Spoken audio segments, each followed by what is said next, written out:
तो फिर 21 में मैंने जब LT एग्ज़ाम दिया अपना, तो मेरा फर्स्ट अटैम्प्ट था, उसमें मेरा नहीं हो पाया सिलेक्शन। तो कहीं ना कहीं शुरुआत हमें सिलेबस से करनी होती है कि हमें पता होना चाहिए कि परीक्षा पैटर्न क्या है। अगर आप अपने फेलियर को अटेंशन नहीं देंगे तो आप कभी भी सक्सेस नहीं प्राप्त कर सकते। तो जो बीच का समय होता है उस दौरान कहीं ना कहीं इन टॉपिक्स की तरफ हमें ध्यान देना ज़रूरी होता है। आज फिर से आप किताबों से कर लो आस की हमें क्या पता, हमें तो अपनी मंजिल तक यही लेकर जाएंगी। नमस्कार, एक बार फिर स्वागत है आपका सक्षम अकादमी में। और जैसा कि आजकल आप देख रहे हैं, इंटरव्यू की ये सीरीज़ हमारे संस्थान में चल रही है। उसी सीरीज़ के उसी क्रम में, इंटरव्यू की उसी सीरीज़ के क्रम में आज हमारे साथ हैं उदय सिंह राणा जी। मिलेंगे उदय सिंह राणा जी के साथ, कुछ परिचर्चा करेंगे उनके जीवन के बारे में, उनके जो शिक्षा है उनके बारे में, और किस प्रकार से उन्होंने एग्ज़ाम निकालने के लिए क्या रणनीतियाँ उन्होंने अपनाई, इन सभी चीज़ों के बारे में जानेंगे उदय सिंह राणा जी के साथ। चलिए मिलते हैं उदय सिंह राणा जी के साथ। कि सबसे पहले राणा जी, आपका बहुत बहुत स्वागत।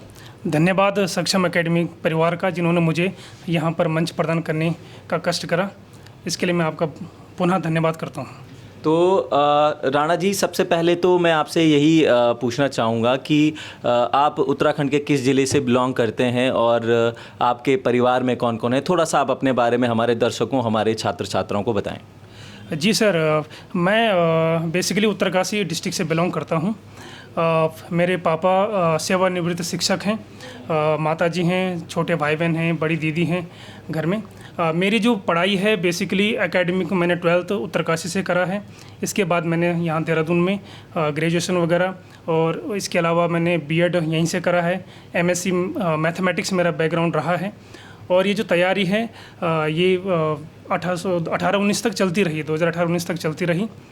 इसके बाद कोरोना का काल का पीरियड भी आया है बीच में, और उसके बाद मेरा जो BEd, क्योंकि मैंने BEd किया हुआ था, तो फिर मेरा LT एग्ज़ाम था मैथमेटिक्स से।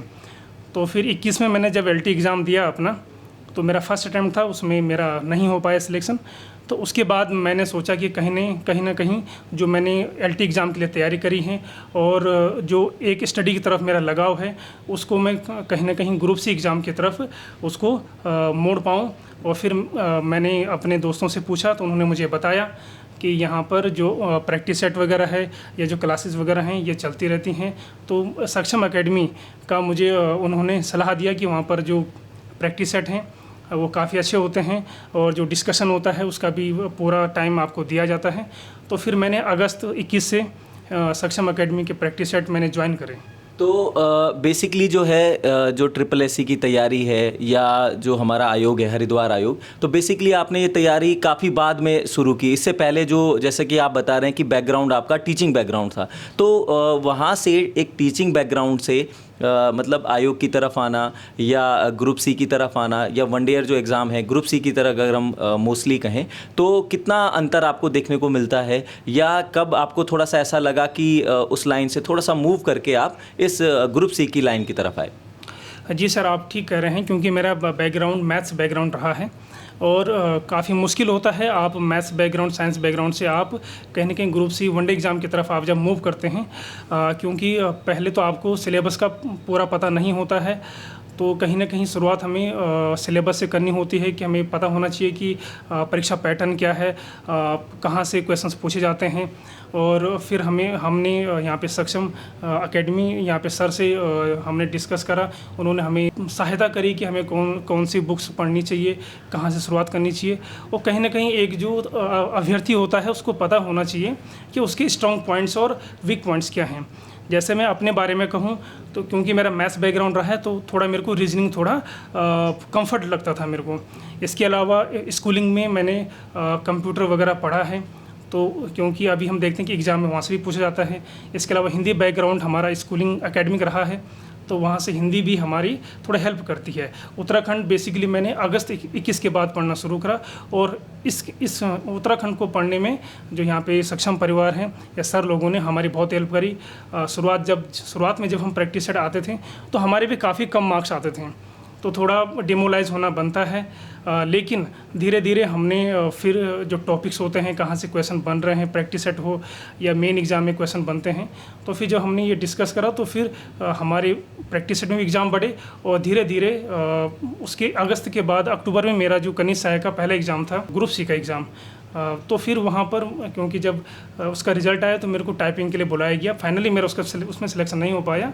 लेकिन तो अभी जैसे आप बता रहे हैं कि कनिष्ठ सहायक में आप का चयन हुआ था, तो अभी रिसेंटली क्योंकि पिछले 1-2 महीने में काफ़ी सारे एग्ज़ाम हुए हैं, चाहे वो हरिद्वार आयोग की बात करें, चाहे SSSC की बात करें, कई सारे एग्ज़ाम हुए हैं, लगातार उनका रिज़ल्ट भी यहाँ पर आया है। तो अभी तक मतलब कुछ ऐसे एग्ज़ाम भी आपके रहे होंगे जिसमें आपको असफलता मिली है और उससे आपने कुछ सीखें ली, कुछ गलतियों को आपने देखा, उनको थोड़ा सा ध्यान दिया, उनके ऊपर उनको सुधारा और तब जाकर आप जो हैं आगे बढ़े। तो अभी फ़िलहाल की अगर मैं बात करूं तो कोई एग्ज़ाम ऐसा है कि जिसमें आपने फ़ाइनल सिलेक्शन लिया है, या मतलब कौन कौन से ऐसे एग्ज़ाम हैं जो अभी फ़ाइनल सिलेक्शन आपके पास?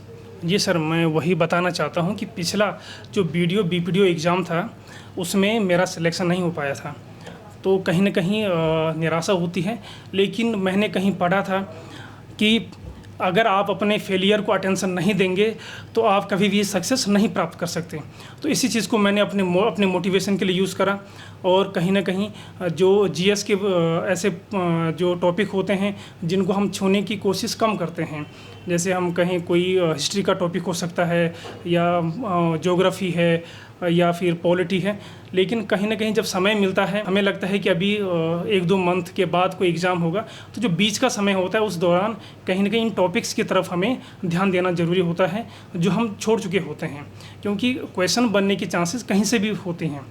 तो इस तरीके से हमें आगे बढ़ने की हमें सहायता मिलती रही।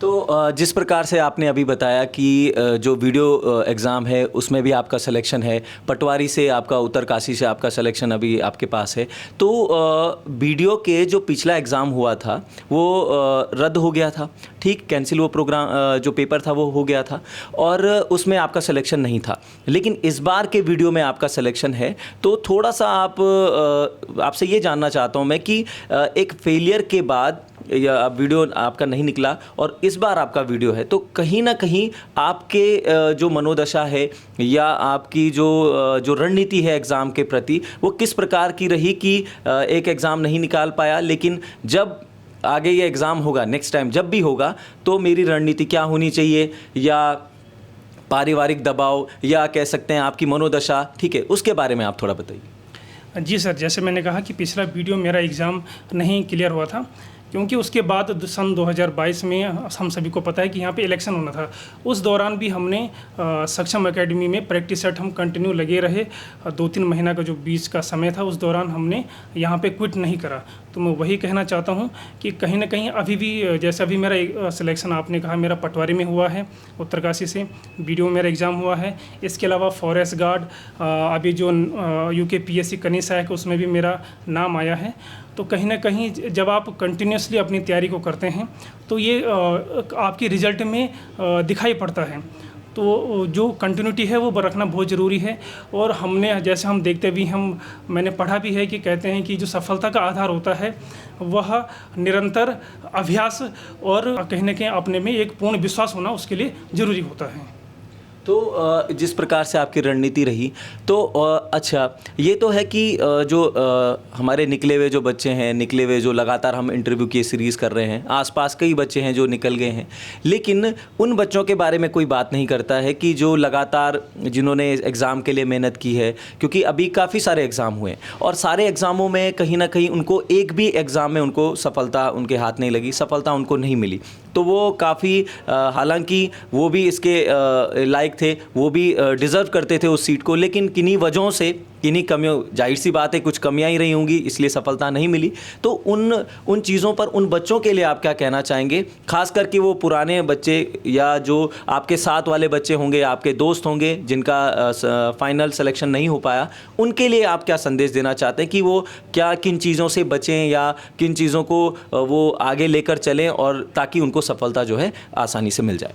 जी सर, मैं कहना चाहता हूँ जैसे आप भी देख रहे हैं, हम भी देख रहे हैं कि लास्ट 6 मंथ में 5 से 6 एग्ज़ाम अभी हुए हैं और बहुत से हमारे साथी या हमारे छोटे भाई बहन हैं जिनका किसी भी एग्ज़ाम में उनका सिलेक्शन या उनका नाम नहीं चयनित हुआ है, तो वो निराश न हुए। और मैं उनको यही कहूँगा, ये जो अभी का समय है, इस समय को आप सदुपयोग करें। कहीं न कहीं जब एग्ज़ाम की डेट नज़दीक आती है तो आप इम्पोर्टेंट जो होता है उसको पढ़ना शुरू कर देते हैं, लेकिन अभी आपको मालूम है कि अभी 2-3 मंथ्स के बीच में कोई बड़ा एग्ज़ाम नहीं होना है। तो कहीं ना कहीं उनको अभी जो उनके वीक पॉइंट्स हैं, चाहे वो रीजनिंग का पोर्शन हो, हिंदी का पोर्शन हो या जीएस का पोर्शन हो, उनके जो ऐसे टॉपिक जो समझ में नहीं आते हैं, आप सर लोगों से जहाँ से भी आप पढ़ते हैं उनसे आप डिस्कस करें और उनको आप स्ट्रॉन्ग करें। इसके अलावा प्रैक्टिस सेट आपको नहीं छोड़ना चाहिए। मैं यही कहूँगा, प्रैक्टिस सेट से क्या होता है, कहीं ना कहीं हम देखते हैं कि जो मेन एग्ज़ाम होता है, कई बार क्या होता है कि हम ओएमआर फिल करने में भी गलतियाँ करते हैं। तो जो कोचिंग इंस्टीट्यूशन जो प्रैक्टिस सेट कराते हैं, आपको वहाँ पर जाकर अपना समय देना चाहिए और क्योंकि उनका जो पैटर्न होता है वो मेन एग्ज़ाम के से मिलता जुलता है, तो आप वहाँ पर जो आप ओएमआर फिलअप करें या प्रैक्टिस सेट को पूरा समय दें। डिस्कशन जो सर लोग करते हैं उनको आप राइट डाउन करें, उनको लिखें, इसका आपको बहुत फ़ायदा मिलता है। तो मैं पुराने जो सिलेक्टेड नहीं है उनके लिए यही कहूँगा, एक छोटी सी बात मैं कहना चाहता हूँ कि अगर आपको सफलता नहीं मिली है तो आप बिल्कुल निराश न हों। मैं उनको एक छोटा सा संदेश कहना चाहता हूँ कि आज फिर से आप किताबों से कर लो आशिकी, हमें क्या पता, हमें तो अपनी मंजिल तक यही लेकर जाएंगी। बिल्कुल, बहुत बड़ी बात आपने इस लाइन से बहुत बड़ी बात आपने कही है। और उदय जी, मैं एक छोटी सी बात आपसे जानना चाहता हूँ कि जैसे हमारा कम्युनिटी बॉक्स है और हमारे चैनल है, तो वहाँ पर कुछ लोगों का ये भी लगातार कमेंट के माध्यम से वो हमसे जुड़ते हैं, तो उन्होंने कई बार हमने वहाँ पर पढ़ा है कि सोशल साइट्स का या सोशल लाइफ का बहुत ज़्यादा इफ़ेक्ट आजकल के युवाओं पर हमें देखने को मिलता है। खासकर जो हमारी युवा पीढ़ी है वो थोड़ा सोशल साइट्स की तरफ थोड़ा ज़्यादा अग्रसर है, पढ़ाई को लेके थोड़ा सा कम है। तो इस संबंध में आपके क्या विचार हैं या आप क्या उनको सलाह देना चाहते हैं कि किस प्रकार से वो सोशल साइट्स को या अपनी सोशल लाइफ को किस तरीके से पढ़ाई के साथ बैलेंस करेंगे? तो इस बारे में आप क्या उनको सलाह देना चाहते हैं कि दोनों चीज़ें वो थोड़ा सा बैलेंस करके अपने साथ चलें? जी सर, बिल्कुल आपने कहा कि वर्तमान समय में सोशल साइट्स में सभी लोग एक्टिव हैं, हम भी एक्टिव हैं, लेकिन मैं ये कहना चाहूँगा, मैंने सोशल साइट्स का जो इस्तेमाल है अपनी स्टडी को स्ट्रॉन्ग करने के लिए किया है। जैसा हम देख रहे हैं कि यूकेपीएससी जो भी एग्ज़ाम कराता है वहाँ पर करंट अफेयर्स का रोल बढ़ा है। तो कहीं ना कहीं आप सोशल साइट से इस्तेमाल करें, आप न्यूज़पेपर पढ़ें और कहीं ना कहीं आपको जो आपके समसामयिकी से संबंधित जो घटनाएं होती हैं वो आपको संज्ञान में रहनी चाहिए, क्योंकि एग्जामिनर कहीं से भी क्वेश्चन पुट अप कर सकता है। तो सोशल साइट में ज़्यादा इन्वॉल्व नहीं होना चाहिए, बट कहीं ना कहीं एक मूड फ्रेश के लिए और कहीं ना कहीं जो लगातार अगर आप 2 या 3 आवर्स आप बुक्स के संपर्क में हैं तो कहीं ना कहीं थोड़ा सा मानसिक तनाव भी होता है। तो सोशल साइट एक मूड फ्रेश के लिए और मूड फ्रेश इस नज़रिए से कि आप उसका इस्तेमाल अपनी जो स्टडी है, जो आपके करंट अफेयर्स है, उसको स्ट्रॉन्ग करने के लिए करें। और इसके अलावा जैसे हम कहते हैं कि जो पारिवारिक उत्सव होते हैं, जैसे मैं अपने बारे में कहूँ तो मैं देहरादून में रहता हूँ, मम्मी पापा घर में रहते हैं, तो घर से भी वो यही कहते हैं कि ज़्यादा जो घूमना फिरना या कोई भी शादी समारोह या इस तरीके से जो फंक्शन होते हैं वो वैसे हमें कम ही प्रीफर करते हैं, कम अटेंड करें, अपनी स्टडी को स्ट्रॉन्ग करें। लेकिन कहीं ना कहीं थोड़ा समय इनके लिए भी निकालना पड़ता है, क्योंकि आप समाज में रहते हैं और आप जो स्टडी अपनी जगह होती है, लेकिन कहीं ना कहीं एक सामाजिक संपर्क बनाए रखना बहुत ज़रूरी होता है। तो ये तो हमने एक प्रश्न किया था कि जो पुराने छात्र हैं जो लगातार तैयारी में हैं लेकिन किसी न किसी वजह से नहीं हो पा रहा है, और एक वो छात्र हैं हमारे पास, वो नए बच्चे हैं, वो नई पौध है हमारी जो अब आने वाली है, इस एग्ज़ाम की तरफ अब आने वाली है। तो उनके लिए क्या संदेश या सलाह आप देना चाहते हैं कि जिनको अभी पता नहीं है कि सरकारी नौकरी क्या है, किस तरीके से पढ़ें, हमारे पास कौन से आयोग हैं, पेपर का पैटर्न क्या है, उनको कुछ नहीं पता है, उनको सिर्फ इतना पता है कि मुझे सरकारी नौकरी चाहिए। तो उन नए बच्चों के लिए आपकी ओर से क्या सलाह है कि वो सबसे पहले किसी संस्थान में जाएं, हमारे संस्थान से जुड़ें, तो किस उनकी पहली प्रतिक्रिया क्या होनी चाहिए, किस चीज़ को सबसे पहले प्रेफरेंस करें और क्या गलती ना करें? जी सर, पहले तो मैं ये कहना चाहता हूँ कि जो हमारे नए एस्पिरेंट्स होते हैं, हमारे छोटे भाई बहन या जो ब्रेक लेके अब वो पुनः तैयारी करना चाहते हैं, उनके लिए मैं एक बात कहना चाहता हूँ कि किताबों से अच्छी कोई दोस्ती नहीं होती है। जो किताबें होती हैं वो हमसे बातें तो नहीं करती, लेकिन अनजाने में हमें बहुत कुछ सिखा देती हैं। तो इसी बात को उनको ध्यान रखना चाहिए। और जो एस्पिरेंट्स हैं, कहीं ना कहीं पहले तो उनको अपने जो घर में बड़े भैया बहन हैं या जो उनके आदर्श टीचर हैं या किसी भी आप संस्थान में जुड़कर वहाँ पर अपने जो टीचर्स हैं उनसे आप सलाह ले सकते हैं कि मुझे कैसे स्टडी शुरू करनी है। लेकिन मैं ये फिर भी ये कहूँगा कि जैसे अगर मैं अपनी बात कहूँ तो मैंने बहुत सारी बुकें नहीं पढ़ी हैं। मैंने जीएस के लिए लूसेंट पढ़ी हैं और उत्तराखंड के लिए हमने परीक्षा वाणी का अध्ययन करा है। इसके अलावा जो वन लाइनर्स बुक आती हैं उनका भी हमने अध्ययन करा है। रीजनिंग के लिए और कंप्यूटर के लिए भी आप अदर बुक का इस्तेमाल कर सकते हैं। मैं सिर्फ इतना कहूँगा कि आप बहुत सारी बुकें पढ़ने से अच्छा है कि आप कोई ऑथेंटिक बुक आप परचेज करिए और उसका जितनी बार हो सके आप 3, 4, 5 बार आप उसका अध्ययन करो, क्योंकि बूंद बूंद से घड़ा भरता है। और हमें क्या होता है, हमें सागर को घड़े में भरने का काम करना चाहिए, ना कि घड़े के पानी को सागर की तरफ फैलाने का प्रयास करना चाहिए। यही स्टडी का मूल मंत्र है। आप निरंतरता बनाए रखें और पढ़ाई के टच में रहें। और जो भी आप अन्य जो आपकी चॉइसें हैं या आप जो अन्य जो भी आप एक्टिविटी करते हैं उसमें भी पार्टिसिपेट करता रहना चाहिए। ये भी एक जीवन का पार्ट होता है।